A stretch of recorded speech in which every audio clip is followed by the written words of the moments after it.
Hello guys, magandang hapon. Ito na naman ang inyong lingkod. Ay kahit hindi nakalingkod, ay naglilingkod pa rin. Joke. Ito guys, data sa Pacific Mall, no, kay palitagamay grocery para sa konsumo ginagmay kay dito guys, kay palaba ko dati last December. Grabe ang cholesterol na ko guys. 800 plus. Imagine 800.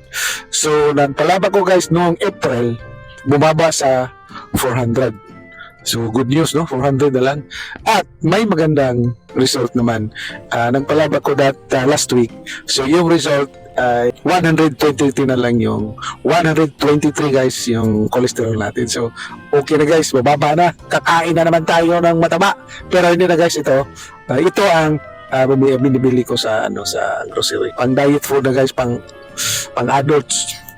So, ngayon guys ay ito na naman ang ating pahula challenge. Hulaan nyo kung magkano ang nababayad ko sa aking mga nabili. Ganon pa rin ang mga criteria. So, huwag natin kalimutan ang pag-share sa ating mga video guys para naman lumalawak ang ating mga video, no? At marami pang mga tao na makakuha ng opportunity na manalo.